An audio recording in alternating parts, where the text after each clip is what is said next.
Após o pecado de idolatria cometido pelo rei Salomão, influenciado por suas inúmeras mulheres, cerca de 700 esposas, princesas, e também 300 concubinas que ele teve, conforme 1 Reis, no capítulo 11, verso 3, diz: e tinha 700 mulheres princesas e 300 concubinas, e suas mulheres lhe perverteram o coração.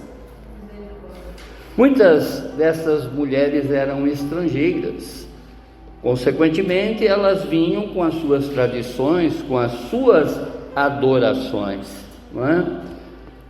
e influenciaram a Salomão através dessas idolatrias, em especial para Astarote, essa deusa que a gente sempre cita aqui, que é a deusa da sensualidade, da sexualidade desacerbada, quanto também ao deus Moleque.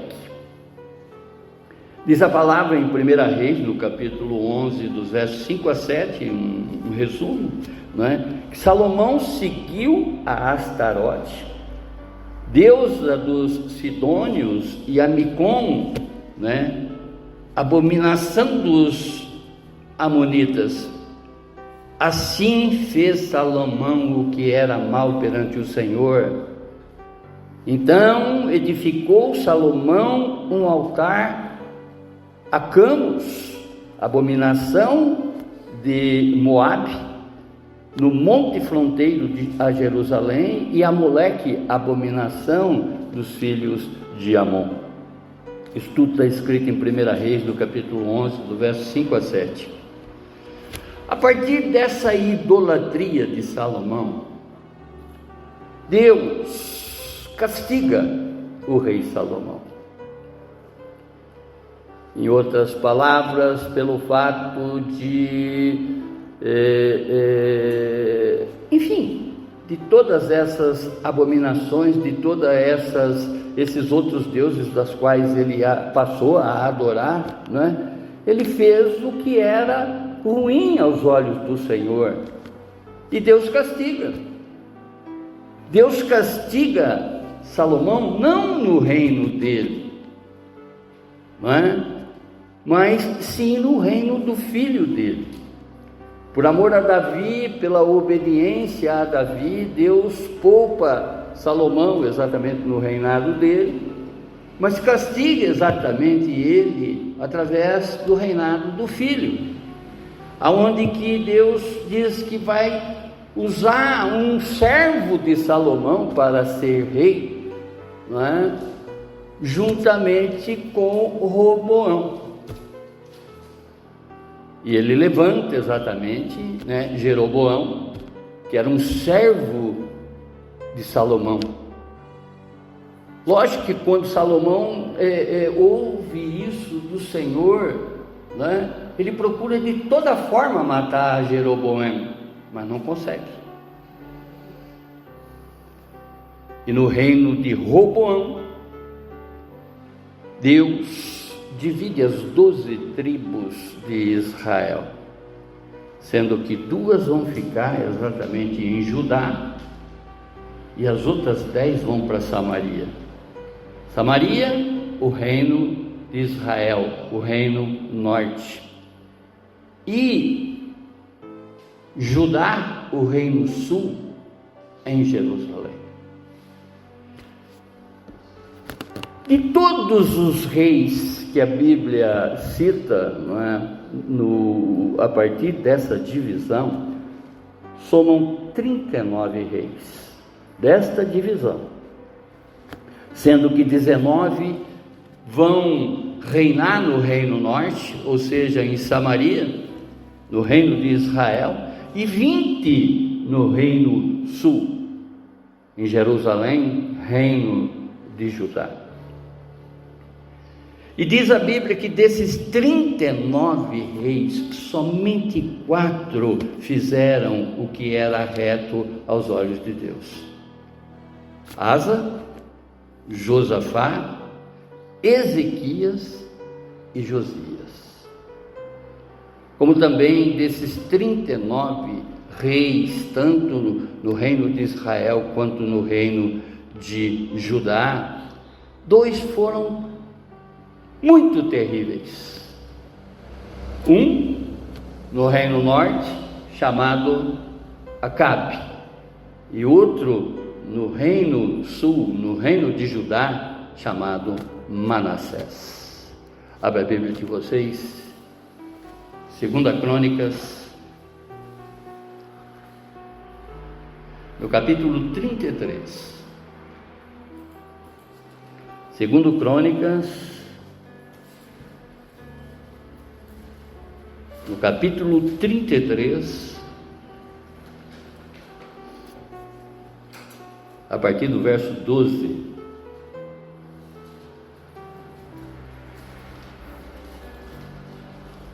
Segundo Crônicas, no capítulo 33, a partir do verso 12.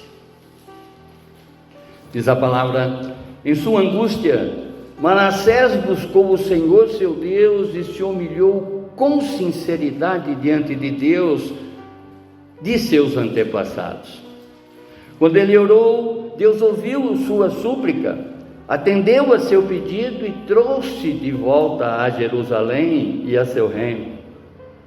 Então Manassés reconheceu que o Senhor é Deus.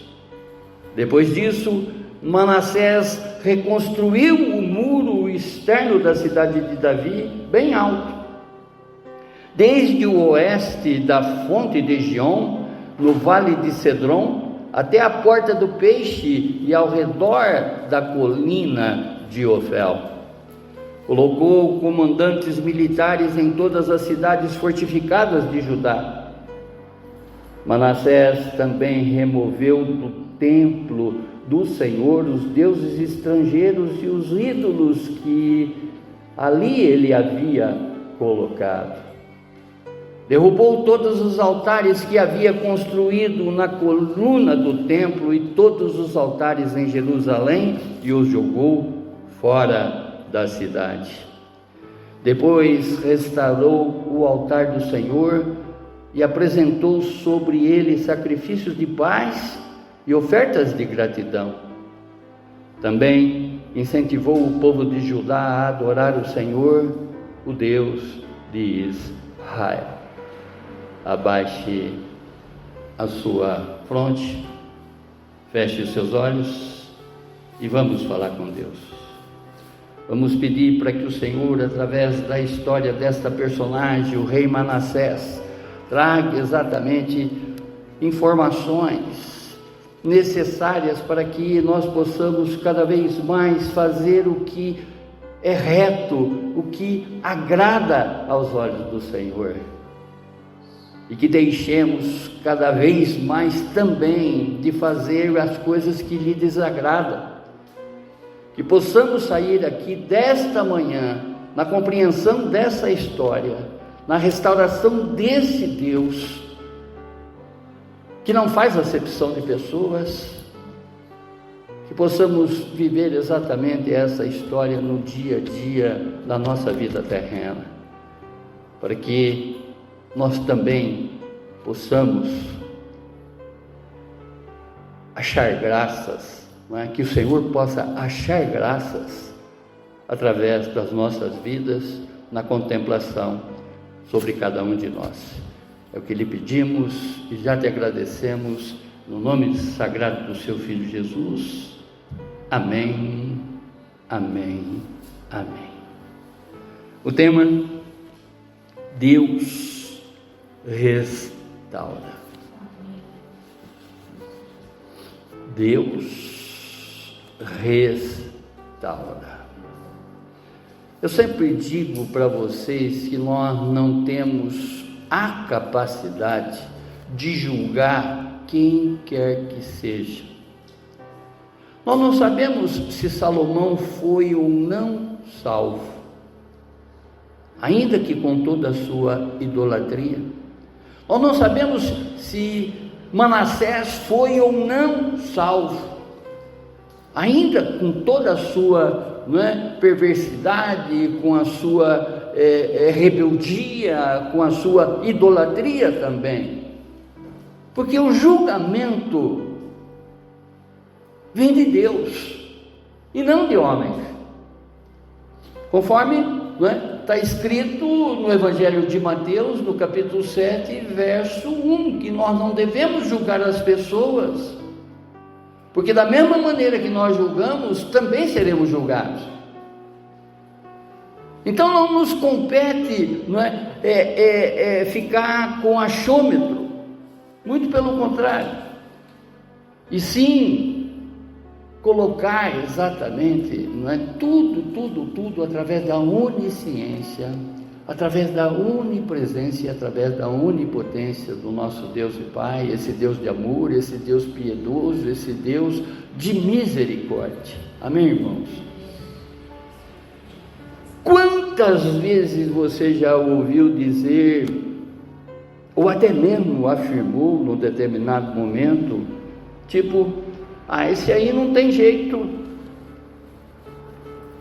esse aí não tem salvação, esse aí está perdido. Talvez até você mesmo já tenha sido esse alguém, que foi julgado, descartado, considerado irrecuperável. Mas hoje, através da história de Manassés, Deus quer mostrar que aquilo que parecia perdido, que aquilo que parecia não ter saída para os olhos humanos,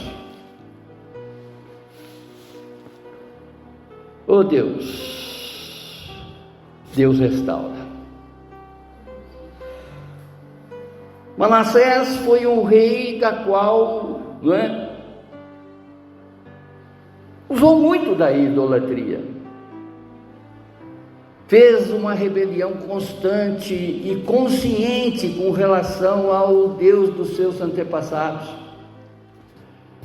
mantinha cada vez mais uma distância espiritual do Deus dos seus pais.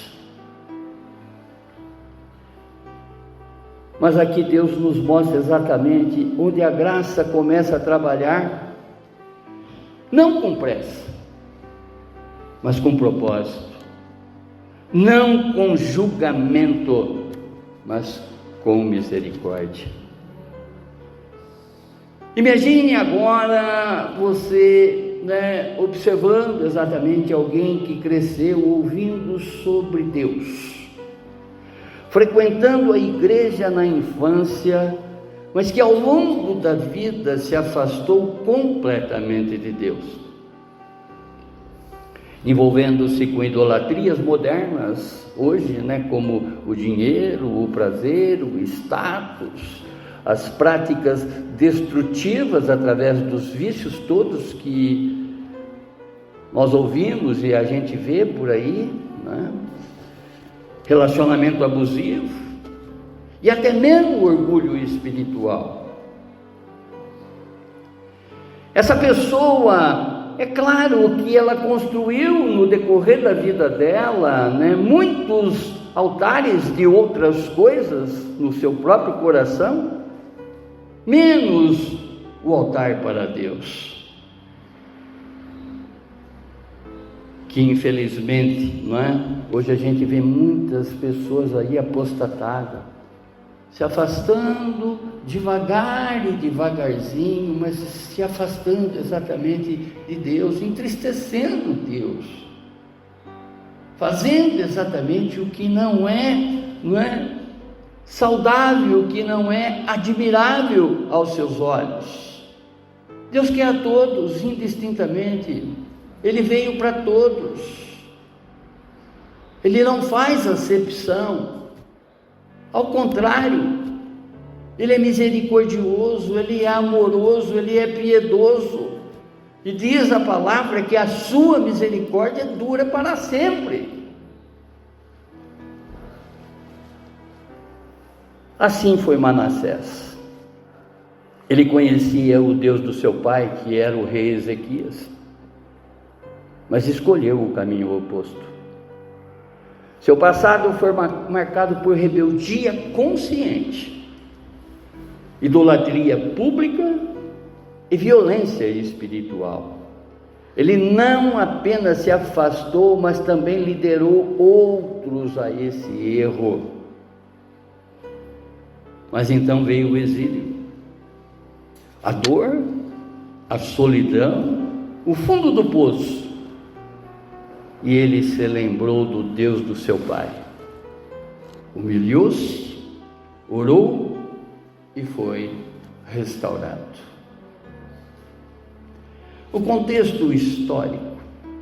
O nome Manassés vem do hebraico, que significa aquele que faz esquecer, ou Deus me fez esquecer.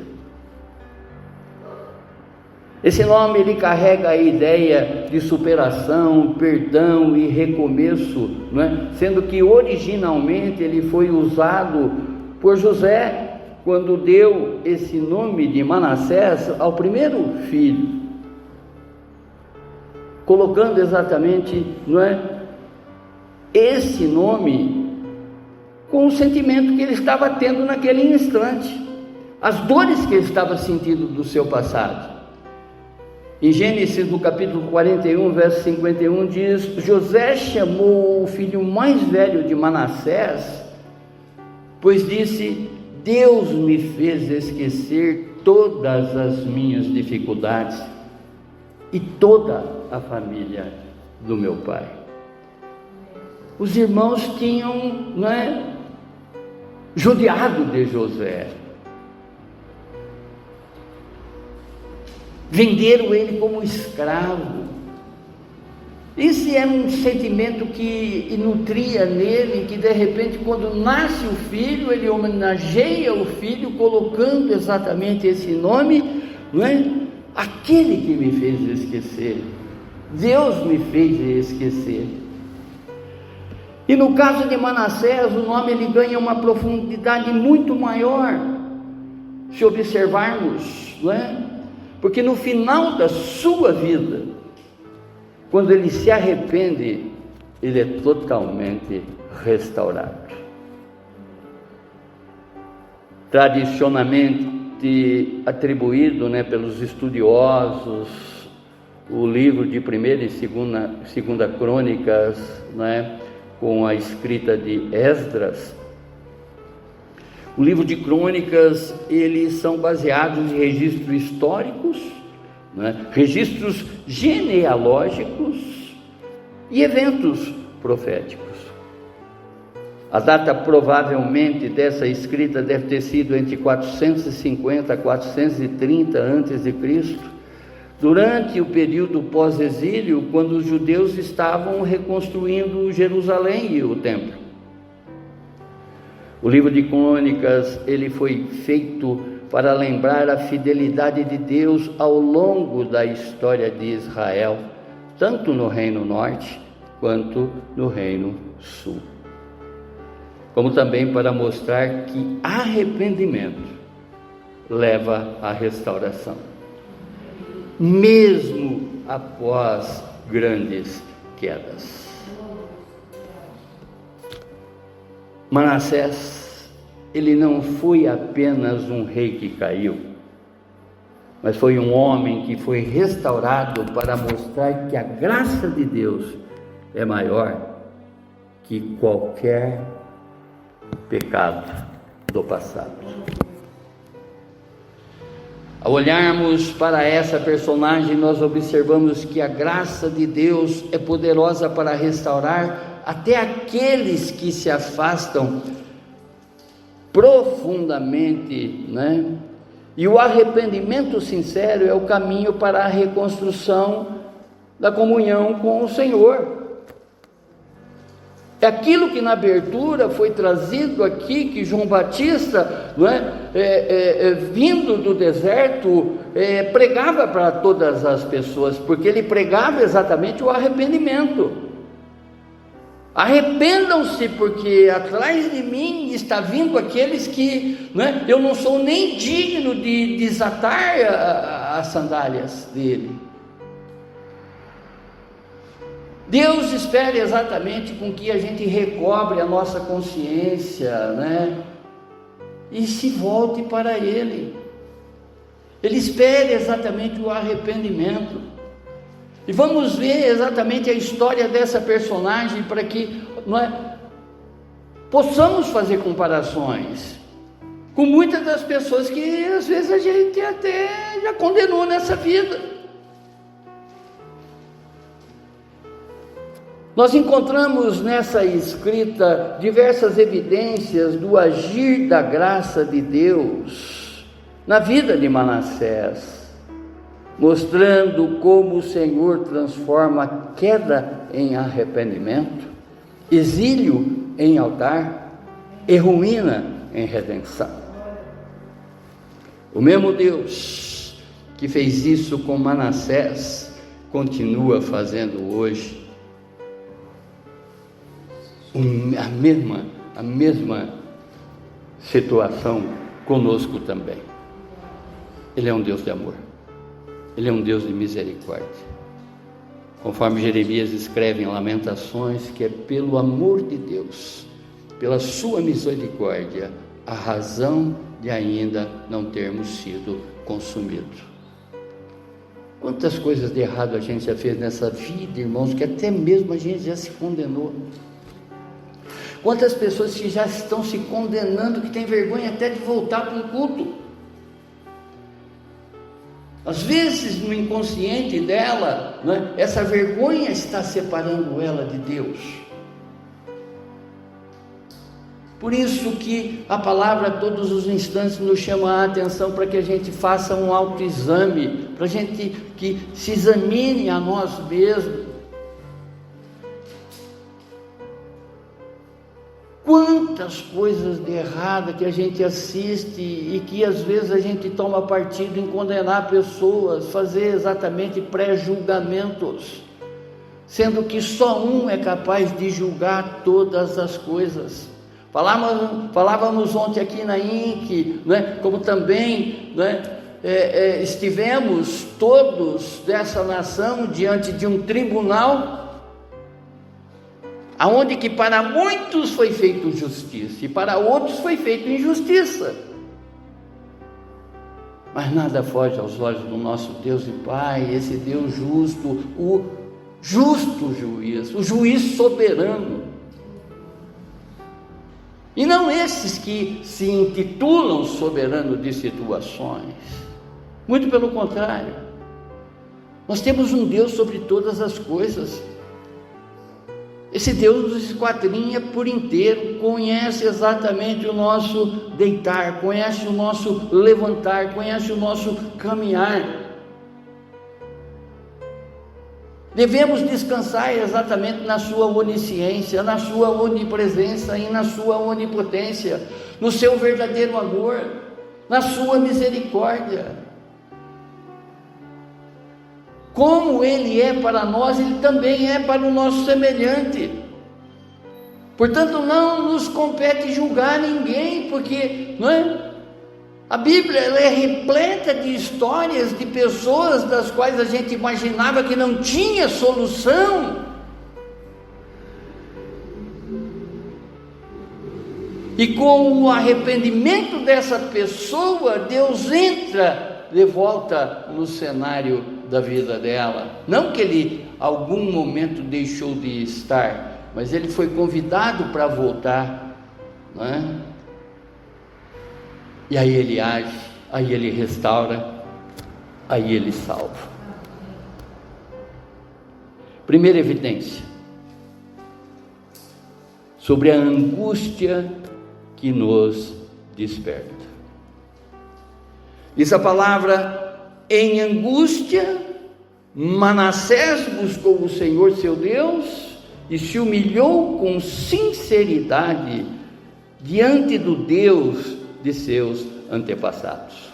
Eu não trouxe aqui exatamente pelo fato de não estar na Bíblia, não é, sagrada, mas eu tenho essa oração que foi feita por Manassés através de livros apócrifos, não é? Livros da quais a gente não reconhece.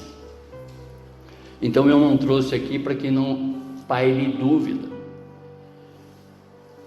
Manassés, depois de todas as suas atrocidades, depois de toda a sua feitiçaria, depois de toda a sua maldade, depois de toda a sua idolatria, no fim da vida, ele está preso. Ele foi preso exatamente pelo povo que Deus permitiu que o povo inimigo conquistasse esse reino de Judá e aprisionou Manassés. Lá no seu cárcere, ele se arrepende. E ele faz uma oração que Deus se agradou dessa oração.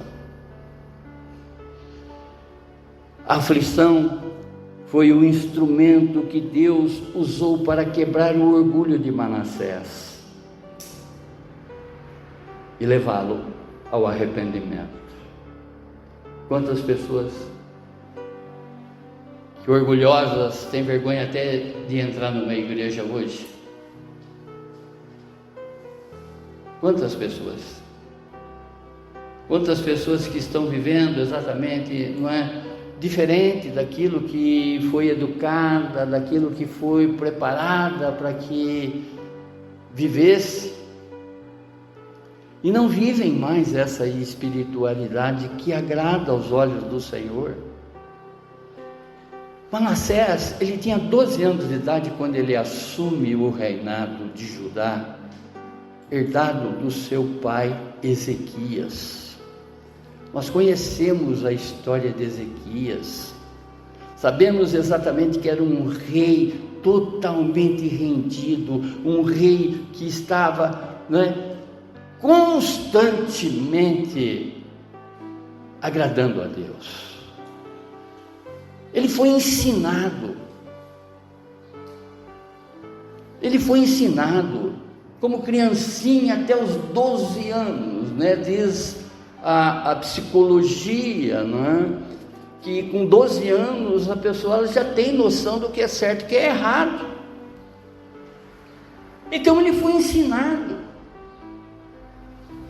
Tudo que ele cometeu foi de uma forma consciente, porque ele já conhecia o Deus do seu pai, o Deus dos seus antepassados, de Abraão, de Isaac, de Jacó.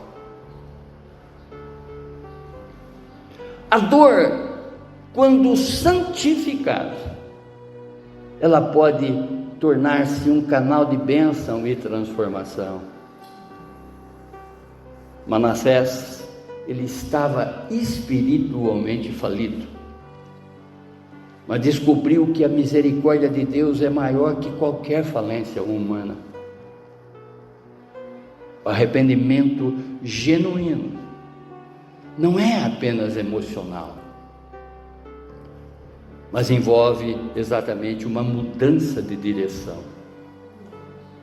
Manassés, ele não apenas se humilhou, mas também ele reconheceu o Deus de seus pais.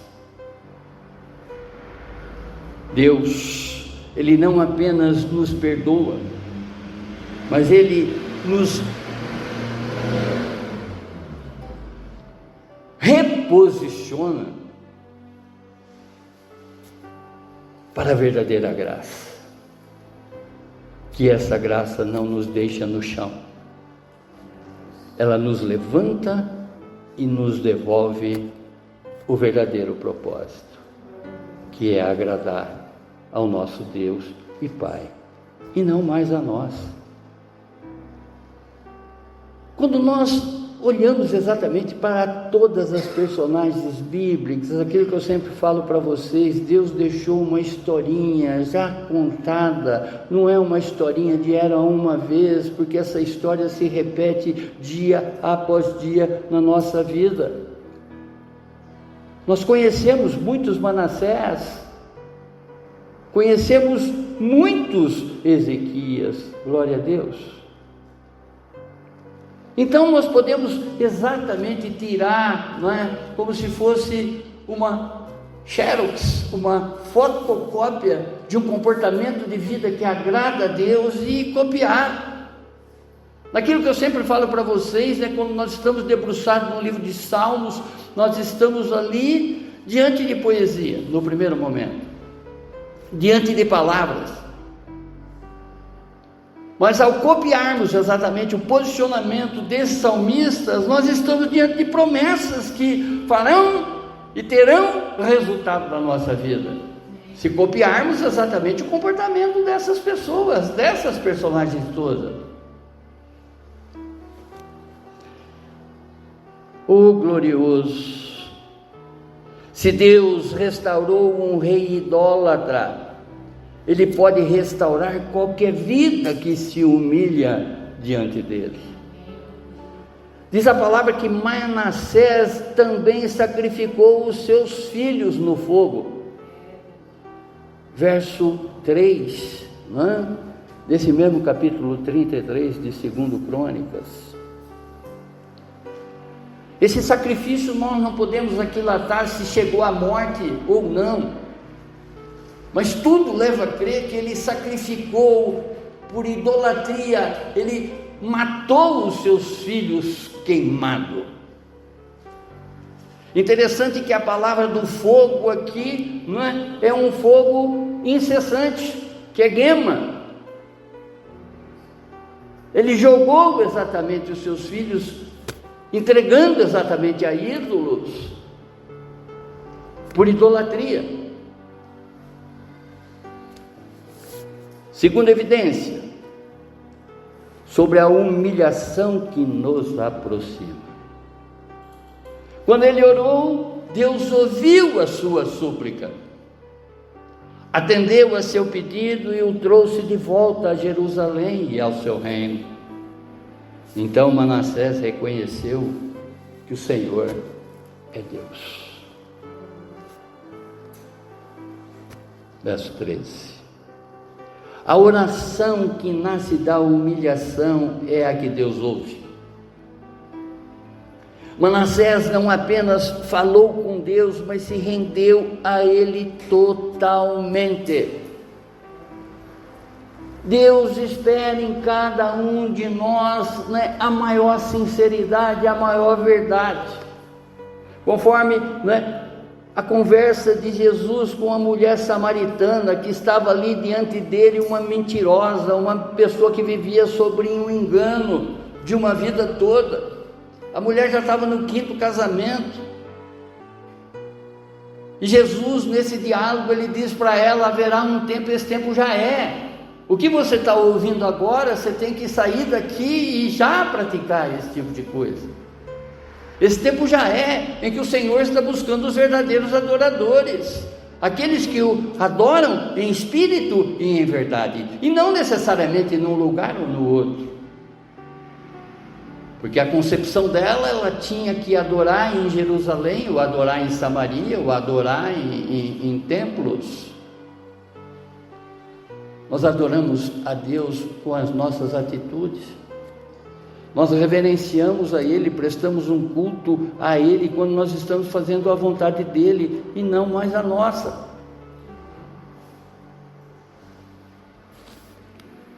Ô Pai amado, Deus de poder, Deus de misericórdia, a oração que transforma não é feita com palavras bonitas, mas com um coração quebrantado, um coração verdadeiro, um coração sem disfarce, um coração sem hipocrisia, não é? Porque Deus nos conhece por completo. Mesmo longe, mesmo em ruínas, Deus ouve E a graça não respeita limites, muito pelo contrário. A graça nos alcança, glória a Deus. A graça me alcançou, a graça alcançou a cada um de vocês e está alcançando muitas pessoas nessa vida. Aqueles que até você pensa que não tem mais jeito, para Deus tem. Por isso é que nós não podemos sair aí julgando pessoas, muito pelo contrário.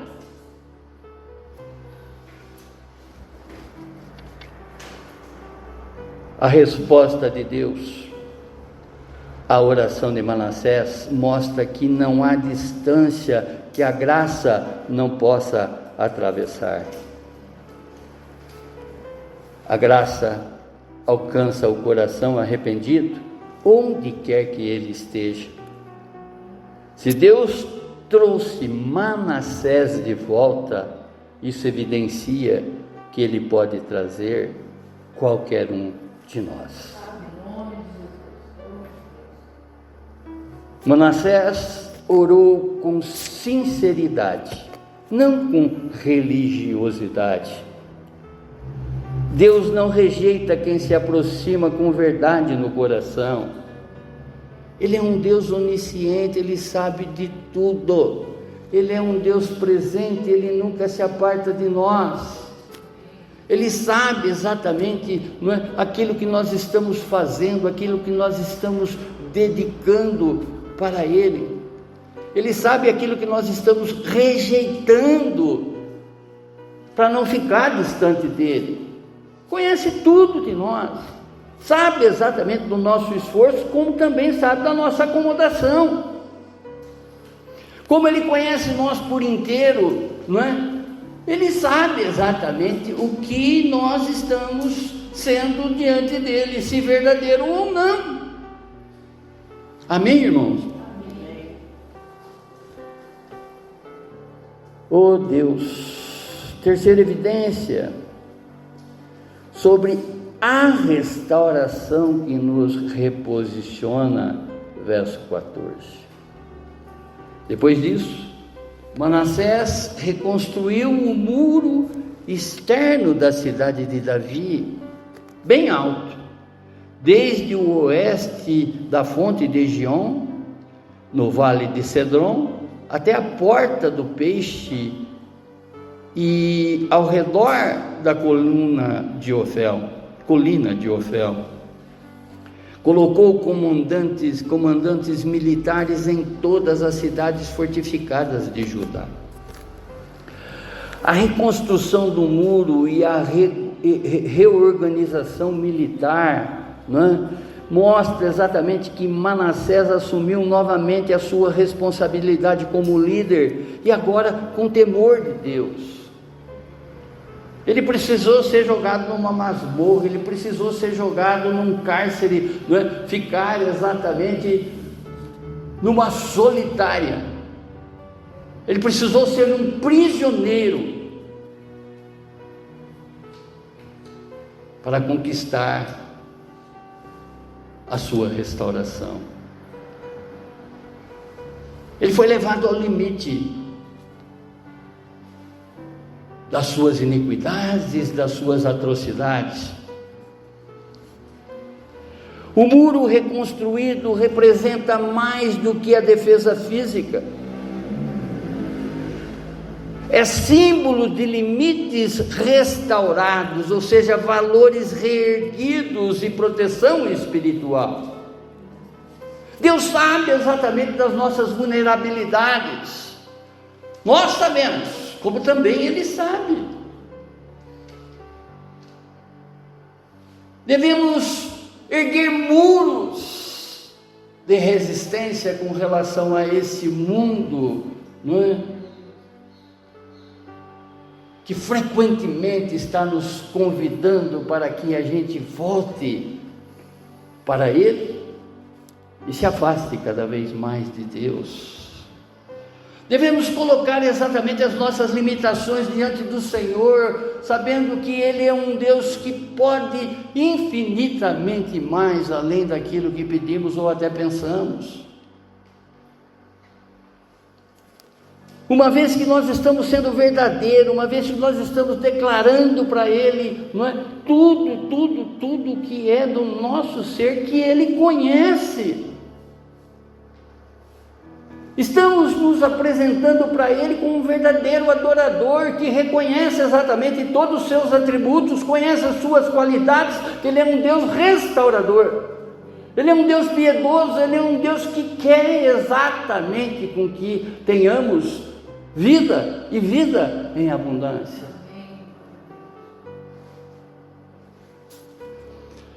Oh Pai eterno, a graça que perdoa, ela também capacita. Manassés, ele volta ao trono como um homem agora transformado. Ele sentiu exatamente, não é, no seu mais profundo, no mais profundo da sua alma,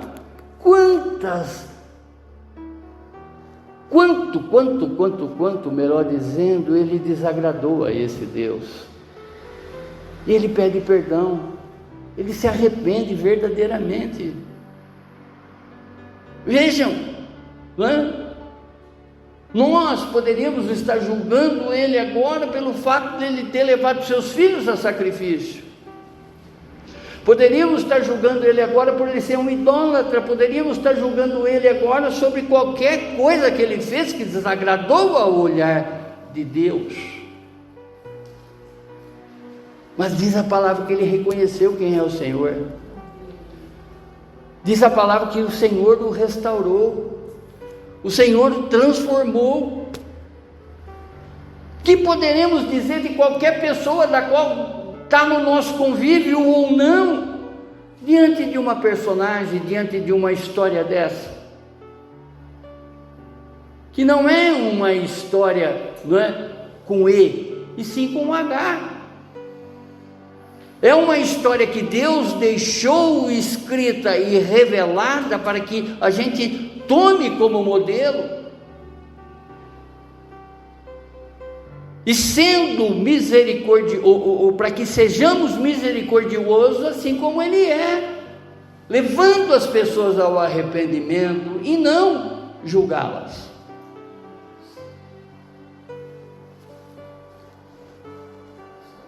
A graça que perdoa capacita. Manassés, ele volta agora ao trono como um homem transformado, pronto para liderar com humildade e discernimento. Na sua angústia, no seu pesar, na sua dor, ele se arrepende e se lembra exatamente do Deus do seu antepassado, do Deus dos seus pais. Esse nosso Deus e Pai.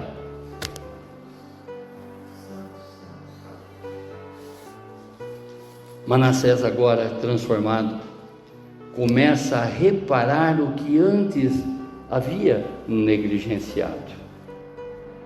Segunda Crônicas, no capítulo 33, no verso 6, diz exatamente as atrocidades, fala exatamente de todas as maldades que cometeu Manassés. Diz a palavra: Manassés também sacrificou seus filhos no fogo, no vale de Ben-Ion. Praticou feitiçarias, adivinhação e magias, e consultou médios e praticantes de ocultismo. Fez muitas coisas perversas aos olhos do Senhor, e com isso provocou sua ira. A restauração verdadeira não é apenas emocional ou espiritual. Ela afeta decisões práticas e públicas, ou seja, testemunho. Eu tenho que testemunhar o que Deus já fez na minha vida, né? Para que pessoas possam, as pessoas que estão no meu convívio, ouvindo exatamente o meu testemunho, às vezes vai ser muito mais forte do que uma história dessa dentro da Bíblia, que a pessoa me conhece. sabe exatamente o que eu fui ontem e o que eu estou sendo hoje. Essa restauração, ela tem que ser pública, ela tem que ser levada para as pessoas, o meu testemunho, o nosso testemunho, para que muitos venham conhecer que só o Senhor é Deus, o nosso Deus seja também o dele. Que essa pessoa venha a conhecer que o que fez exatamente com que nos aproximássemos dele foi o nosso arrependimento, de deixar exatamente as coisas de trás para trás, e definitivamente.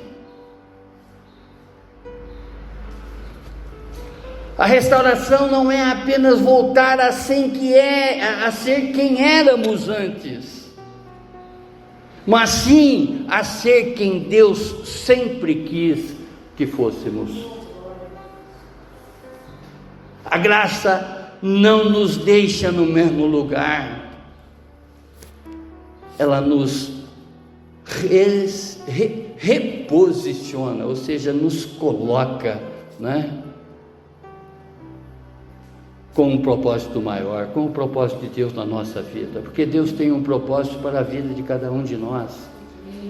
Ele conhece a tua história, Ele sabe exatamente aquilo que você está abrindo mão, Ele sabe exatamente das suas escolhas, né? Ele quer te usar, e vai te usar.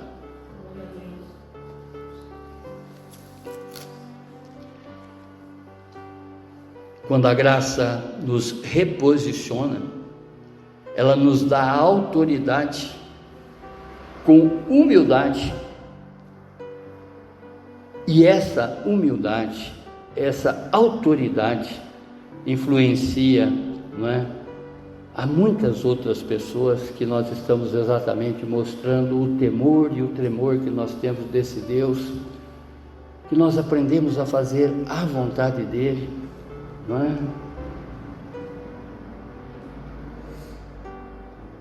Que nós ouvimos a sua voz.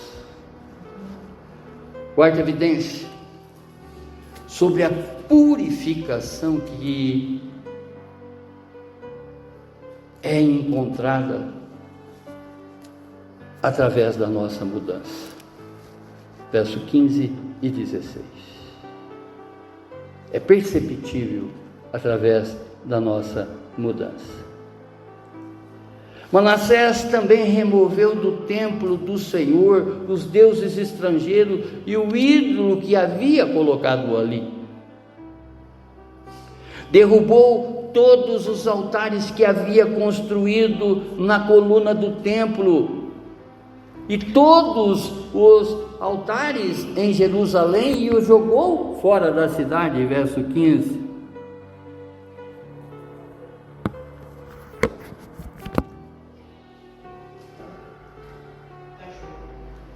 O arrependimento genuíno sempre leva a uma ação concreta. Manassés não apenas voltou ao Senhor, mas ele liderou outros a fazerem o mesmo. A restauração pessoal se tornou uma influência coletiva. Aquilo que Deus fez para ele, não é? Porque ele sentiu exatamente na pele. Você sabe o que Deus fez para você. Ninguém melhor do que você sabe exatamente a restauração que Deus te deu num determinado momento da tua vida.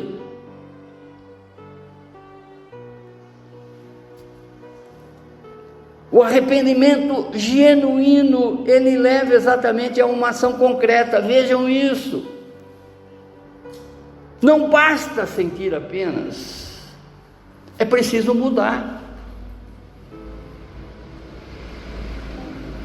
A graça que transforma também limpa. Quando Deus nos alcança, começamos a remover o que nos afasta dele e restauramos o que nos conecta a ele. De volta a casa. Amém, irmãos?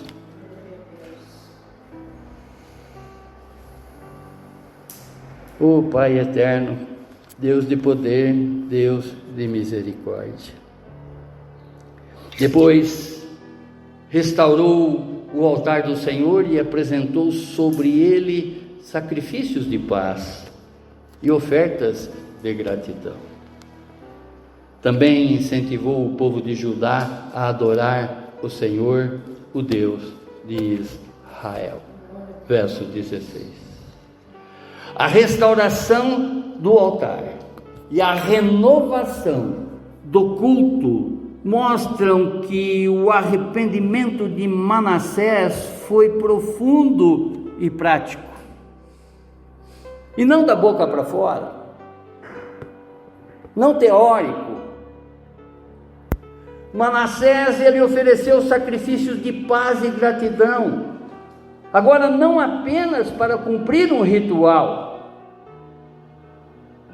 mas como expressão de uma nova comunhão com Deus. Vejam, no determinado momento, cumprindo o ritual, ele sacrificou seus filhos no fogo.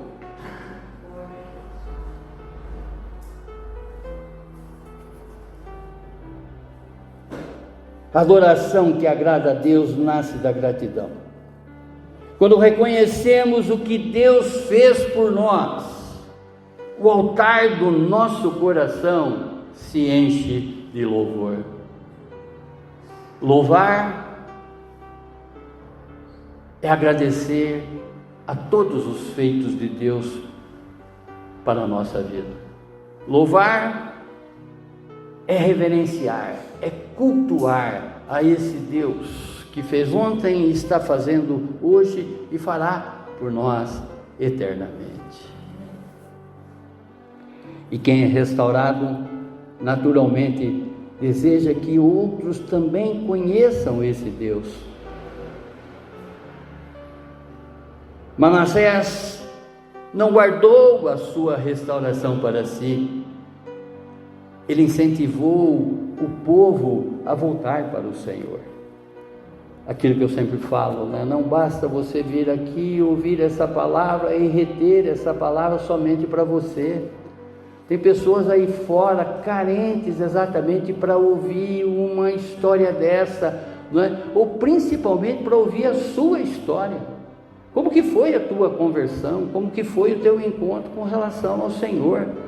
Quantas coisas que você abriu mão, que esse mundo proporciona para que você pudesse estar, não é, frente a frente com esse Deus totalmente, sabendo exatamente da sua nudez diante dele, mas totalmente entregue diante dele, sobre o reconhecimento dele. Amém? Manassés, ele não guardou para si. Ele incentivou o povo a voltar para o Senhor, e é isso que nós devemos fazer. A liderança espiritual é a evidência de transformação. Quem foi tocado pela graça passa a ser canal dela.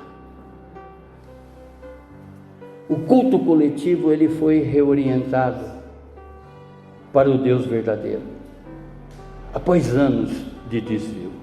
Para que vocês tenham noção, Manassés, ele teve o reinado mais longo de toda a história dos 39 reis, tanto do reino norte quanto do reino sul.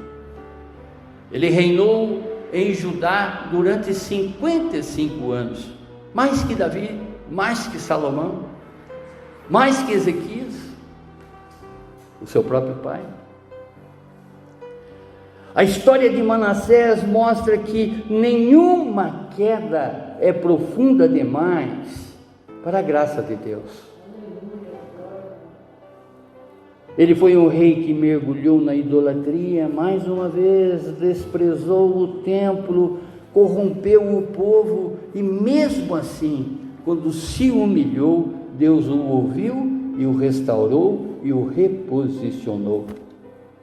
A restauração de Manassés não foi apenas espiritual, mas prática.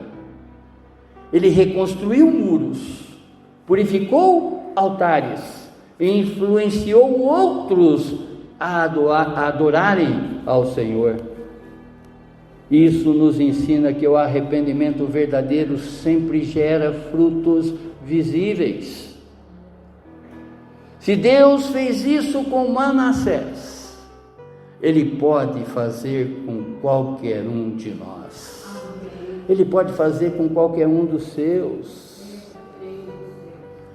Não importa o passado, não importa o quanto você se afastou, se houver arrependimento sincero, a graça te alcança,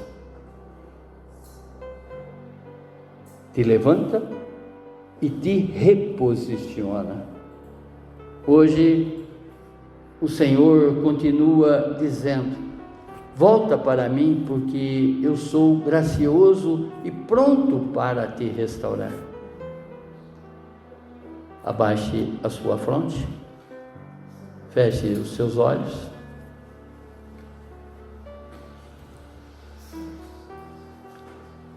Hoje, diante da história de Manassés, somos lembrados de que ninguém está longe demais para ser alcançado pela graça de Deus.